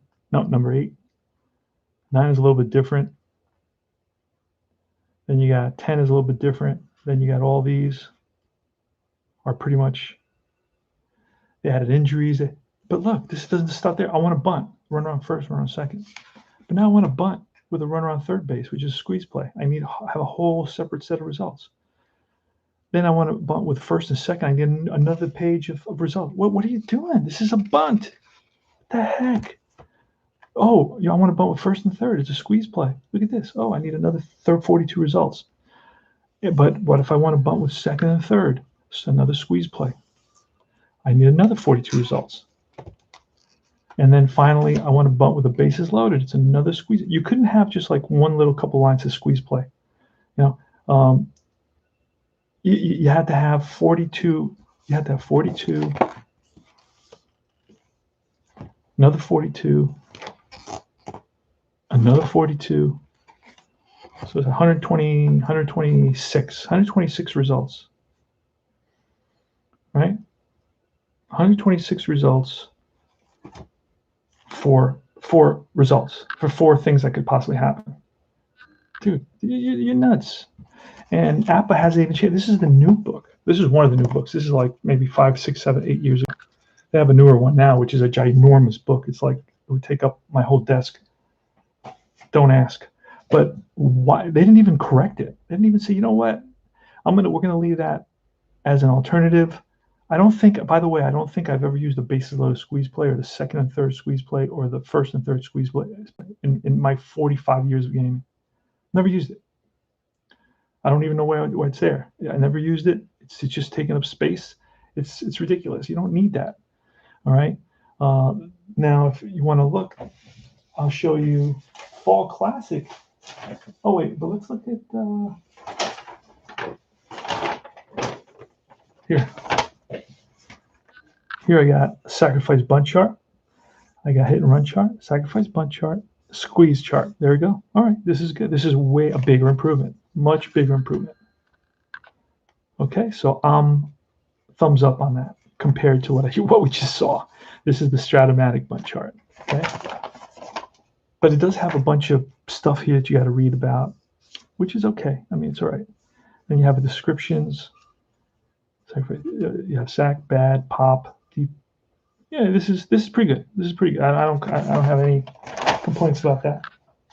But and then of course you have the Fall Classic version of the bunt chart, right? Fall Classic version of the bunt chart, which is a more modern view of the bunt. You know, it's not. It's not. Let me show you the more modern view of the bunt. What did I do with my hit and run chart? Ah, here it's on the hit and run chart. It's easy to find right here. There it is. It's pretty much sacrifice bunt. Here it is. It's one paragraph. Basic. This is the basic version. Granted, this is the basic version for dummies. There are 2 rolls of D6. Okay, that's cool. The first roll, if it's less than the equal to the batter's sacrifice hit rating, the first roll, then the batter gets the bunt down, so he lays it down. If greater than the sacrifice, it's a strike. It's a strikeout. Just one roll needed in this case. Love that. Because I only do it maybe once a game with both teams in a very specific situation. I'm not bunting all the time because Joe Madden, first of all, doesn't bunt because he says it's giving an out away. I get 3 outs in an inning. If I'm bunting, now I got 2 outs. Granted, you have a runner on second base, but maybe, you give an out. Maybe you'll get him second base because there's a chance you won't. But anyway, I do bunt, but specific with pitchers mostly. Okay, if the second one, a second roll, sees if it's a good sacrifice. That's one of the 4 results that we spoke about, a good sacrifice.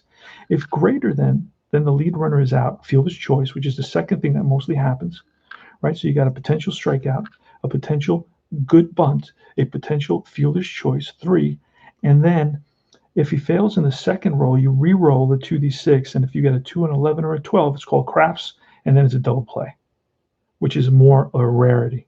Right? Remember how I said the double play is more of a rare play, right? And that's the deal. Now you have additional stuff that you could do here. You could play optional if you want fielders to play in the bunt. Okay, if I want the infield in, I'm going to subtract 1 from the sacrifice hit rating, so it becomes a 4. So now it becomes harder. Look how simple he did it, and he did what other games have. If I showed you, I don't have easy access to it. But if I showed you, hold on a second.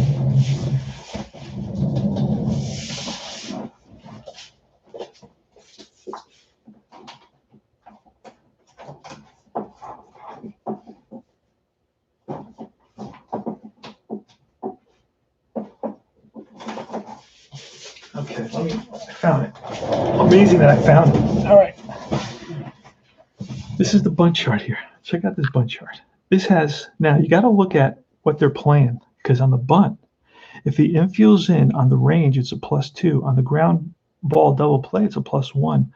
Base runner or the hitter is a -2. If the infield is halfway, it's a +1 to the range. It's a no change to the ground out double play. It's no change to the base runner of the hitter. If the infield's back, it's a -1 to the double play. It's a +2 to the base runner, to the speed of the pitcher gets a +1 with the for the double play, and the base runner gets a -2. I guess if it's hit to the pitcher. If it's hit to the catcher, I guess it's a +1 on double play. It's a -2 to the base runner. Okay, you got to know all that. We got to look it up. Doesn't end there. Then you got, who is it to? You got 1 or 2 is the pitcher, 3 or 4 is the first baseman. That's okay. That's standard. But now you have a good bunt. You got a 0 bunter, a 1 bunter, 2 bunter, 3 bunter, a 4 bunter, and a 5 bunter. It doesn't end. This is not the end of it. You still got to, if it's a strikeout, right? And here, okay, so now you have a foul. 7 to 9 is a foul ball.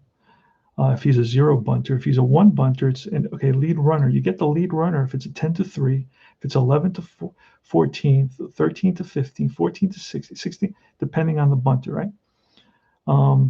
Then he's safe on a 16, 17, 18, 19. It's a great bunt, and he's single. Oh, here tells you the result: foul off, redo attempt to do regular.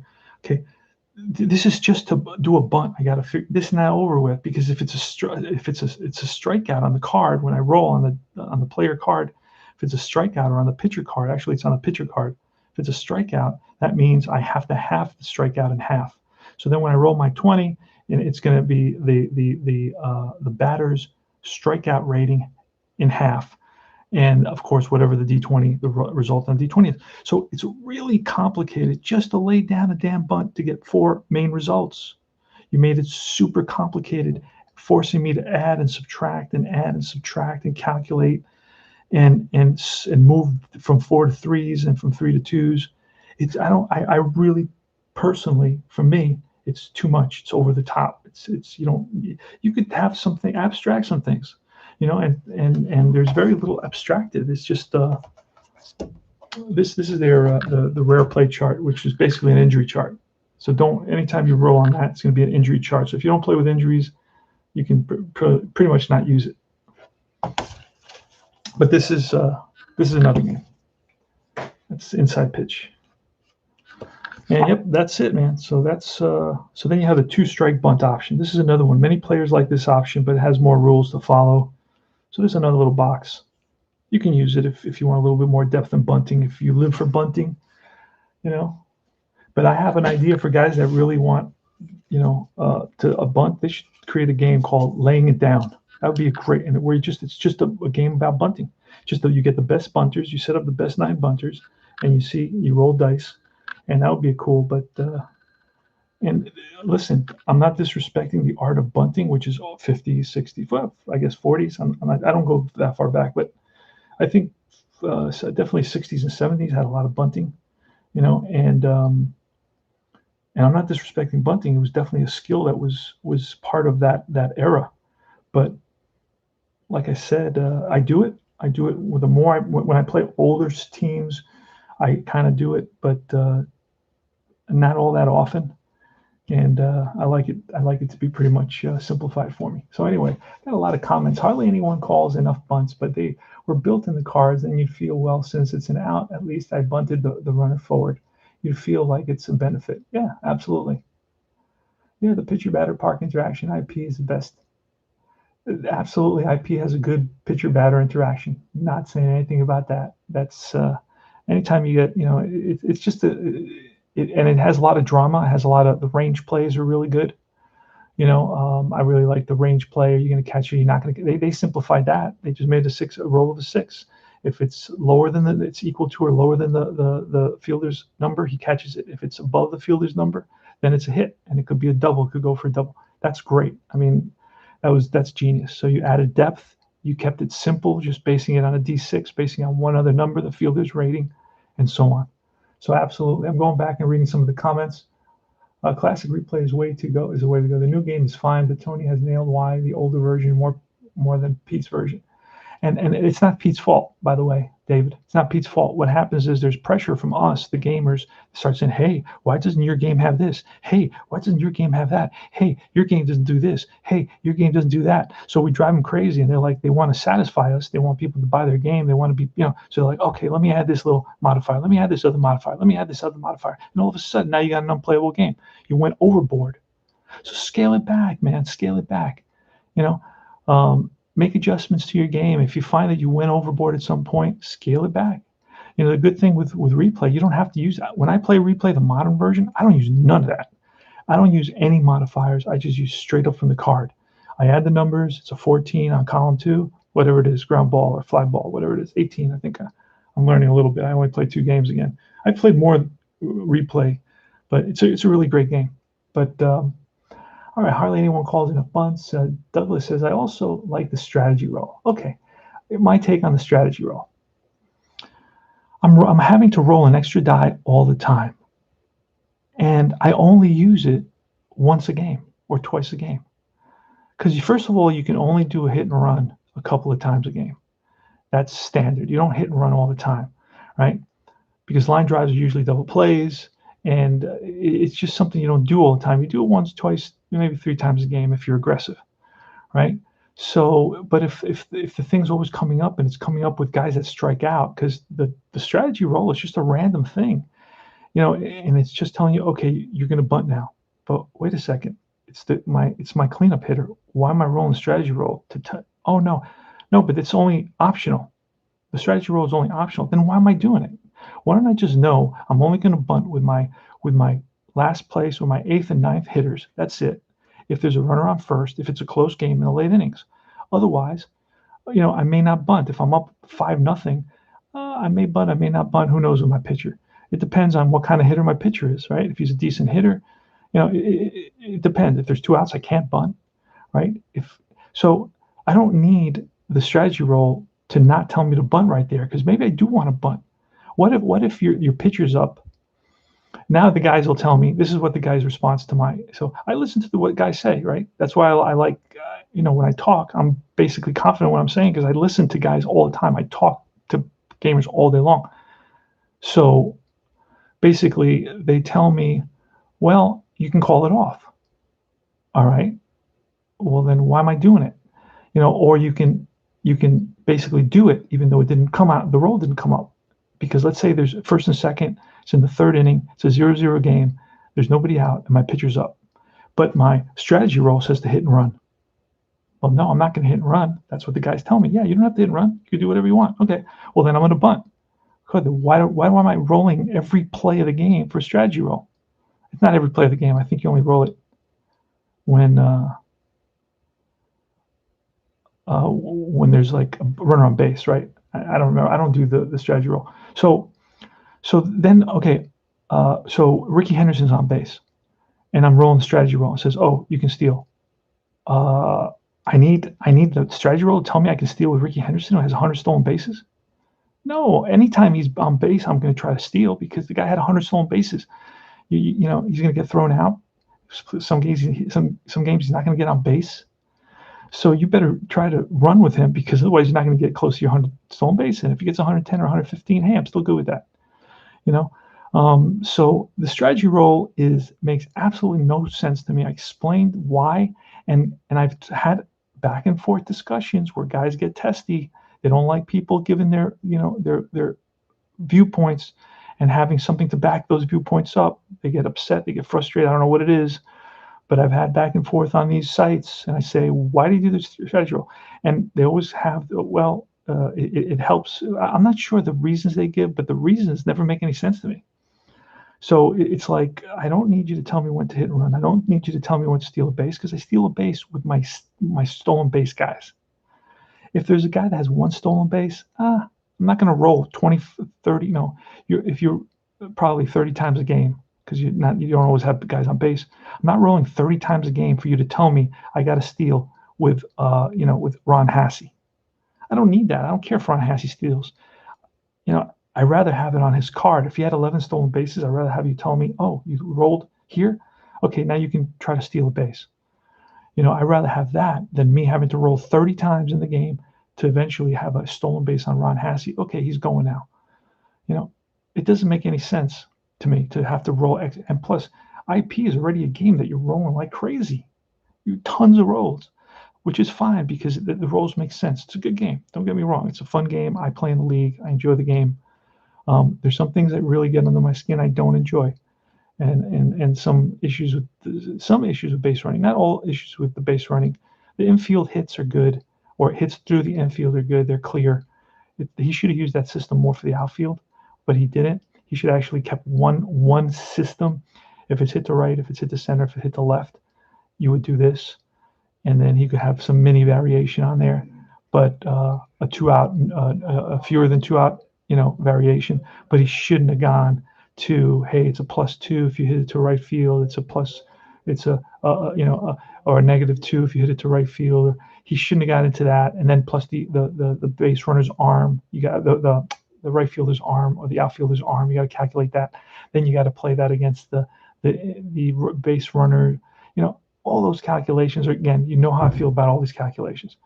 I don't want to be adding and subtracting a bunch of numbers. Now, I will look at, do you have a good arm? Do you have a weak arm? And if you give me the numbers, then I can follow that. But if you want me to add everything up, and I'm not going to get into with a runner on first, Stratomatic with a runner on first, right? Let's look at that. Let's look at somebody who can run a little bit, which in modern, this is 2015.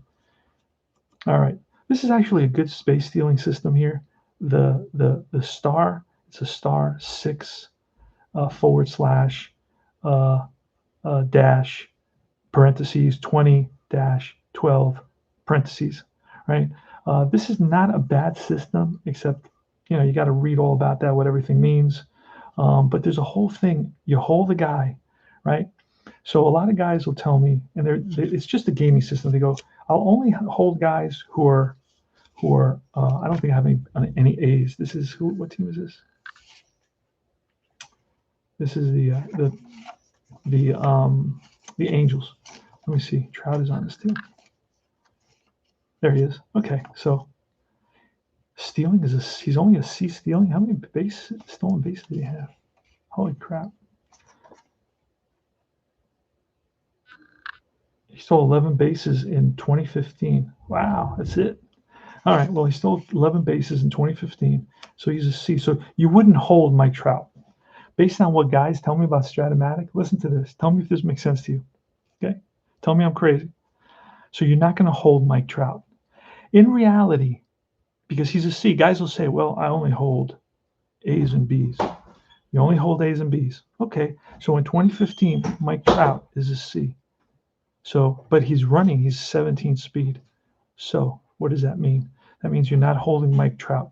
Do you think if managers in 2015, because this is a card based on what he did in 2015, done and created in 2016. So you're telling me that if they didn't hold Mike Trout every time he was on first base, right, that he wouldn't have had 100 stolen bases? He would be at second base before the catcher caught the ball. All right, so it's ridiculous because it's gaming. You're playing the game. So basically, when I play Strat, I hold everybody, because even the slowest guy. I have a picture in my phone. Let me see if I can pull it up. My phone died. Anyway, I have a picture in my phone of the slowest guy in the major league. Okay, and I use it for my argument. I say, here's a picture, because you got to use pictures, like at McDonald's. You got to use pictures of the hamburger so people know what to press. So I use a picture of the slowest guy in the major leagues, Wilson Ramos, being held at first base. Mic drop. All right, so, but you're telling me that, you're not going to hold Mike Trout because the game says he's a C. No, but if you want to play in a realistic way, you care about, because their argument for Stratomatic, it gives you very realistic results. Yeah, but you're playing the thing unrealistically, because you're not holding a guy that you would normally hold. But then you got to subtract 2 for holding him. And if the ball is hit to one area, you got to subtract another 1, or you add a 1, or it's a whole thing. Then then the whole rating is also affected by the pitcher and the catcher. No, the pitcher, and that's pretty much it. It's a whole bunch of different things that you got to throw into the mix to get it's like a real complicated chocolate chip cookie recipe that you don't have any of the. You look in your cupboard, you don't have any of the ingredients for. Right? Well, why do you make something so simple, so complicated, abstract stuff? Okay, one of our best game designers, who I don't agree with everything he does, and I've already spoken to him, but I don't like to use my platform to really attack people. He's a top designer. He's a good designer. He has a good game mentality. Is the History Maker Baseball guy? I forget his name. Doesn't matter. But anyway, he really has a lot of good ideas about writing games. He knows how to write a good, exciting, dramatic, fun game to play without a lot of calculations. And he's kind of figured it out. There's other games that have figured it out as well. There's certain things that you don't want a calculation for everything you do in the game. You just don't. Because once you learn it, guys could say, look, guys, listen, this is a disclaimer. Once you learn the game, you could say, hey, it takes me no time at all. I've been playing it for 47 years, and I got all that memorized. So I roll the dice, and I know the result. So that's why I play it. I said, okay, that's fine. I'm not telling you not to play your favorite game, right? I'm telling you, enjoy your game. Take care, Anthony. Be good, brother. Um, and I'm not telling you not to play your favorite game. I'm just saying don't be negative towards the new games, and don't try to bring new games down and don't try to, just play your game. And hey, why not try a new game? If your game doesn't offer you what you want, you don't have to be, you have to just admit saying, yeah, my game is what it is. It's an older game. It was created in the 50s, created in the 60s, and it's an older mechanic. It's an older mentality. They didn't have the metrics. And they started off with a very simple game and they said, you know what, we're going to make it more complicated. And then they made it more complicated. They put a second side to it. And then they said, you know what, we're going to need a super advanced. So then we're going to add all these little modifiers, all these little ballpark modifiers, and clutch modifiers, and all these little horseshoes, and all these little stars, and all these little crosses, and all these little things, right? Because the game wasn't originally intended to be that complicated. What they kept on doing is putting layer upon layer upon layer upon layer. It's just like if you want to, what do you got to do if you want to repaint your car? Do you just spray paint over the paint that's there, right? And then the next time you want to paint your car, do you repaint over the? No. What do? You gotta get it down. You gotta sand it down, right? You gotta get it down to okay. That's sometimes what games have to be able to do. Is say, you know what? We revamped. This is new and improved. We revamped. We've created a new and improved version. We've corrected. We made these. We didn't add stuff. That's not always improving. More is not better. All right. I'm talking to all the designers right now because I know you listen to me. So you're going to listen to me and more is not always better. Sometimes, I'm going to blow your mind right now, less is more. This is Tony Porter with Cards and Dice. I hope you enjoyed the talk about our hobby, our amazing hobby, and all our great games. I play them all. As you see, I have them all. I enjoy them, and I analyze things, and I have conversations with guys, and I think about those conversations. And if you notice, I never say one game is better than the other. And if I did, who cares? I'm not going to kick you off. I'm not going to kick you off, YouTube or Facebook or wherever or if I'm an admin to a group because you said, oh, I think this is the best for me. I really love this game. So what? That's your opinion. That's okay. You think it's the best. Good. There's nothing wrong with that. All right. So anyway, that's about it, guys. And they're all fun games. Some games are better for me than other games, and I explain to you why, the type of game that I like. I have a lot of guys that reach out to me all day long, and they're like, yeah, you know what? I agree with you on this. I agree with you on that. And so on and so forth. And that's why when I talk to the designers, I tell them, hey, if you want a successful game, make sure the seasons are available. You can't keep us waiting 6 months for a season and have 4 seasons. You're not going to be a successful game. Guys are not going to buy your game because guys want to have a big choice of seasons. If you have 2 seasons in the era that they like, they're going to buy those 2 seasons and that's it. They'll play it for a while and then they won't buy it again. So you have to have a way of creating seasons quickly. But it has to be done right. You can't just throw a season together, right? It has to be done right.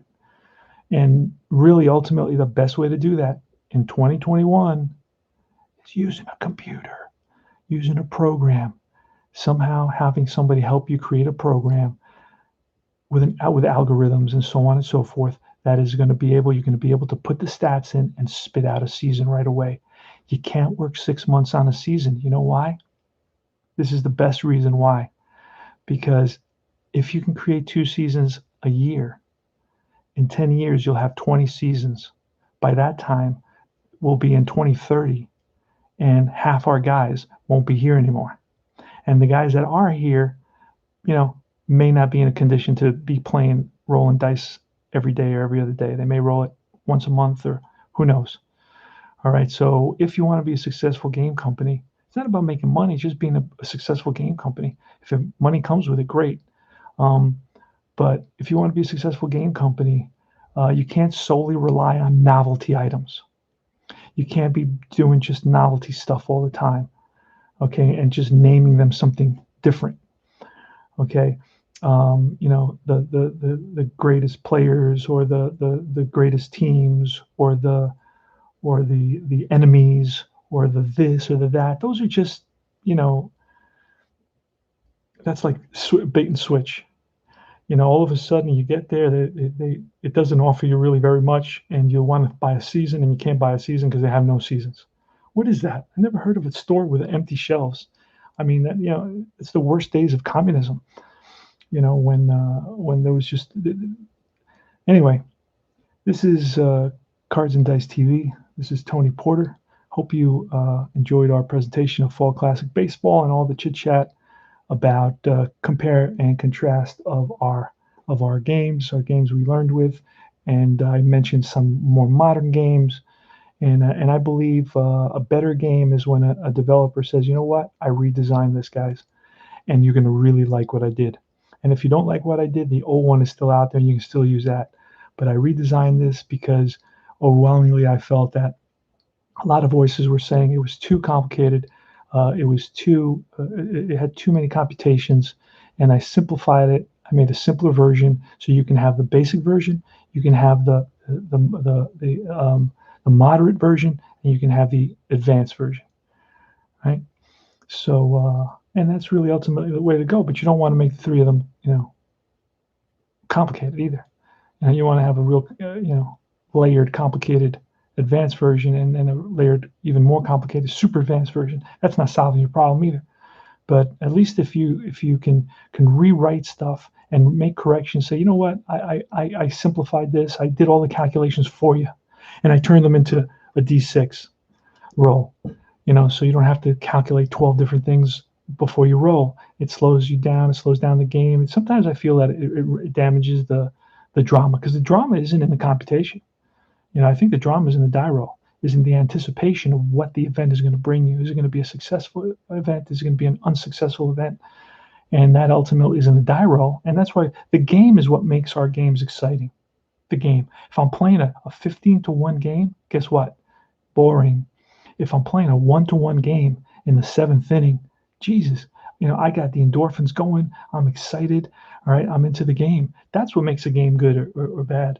Now, of course, the mechanics of the game can get either in the way of the baseball experience, or they can actually improve on the baseball experience. You should only be focused on the game, on the moves, on the changes, on the players' abilities. That's what you should be thinking about. The strategies. That's what you should be thinking about. You shouldn't be thinking about, oh, I got to add up 5 numbers here, 5 numbers there, and then what do I get? 0. This is CP. Cards and Dice, Tony Porter, Cards and Dice TV. Out.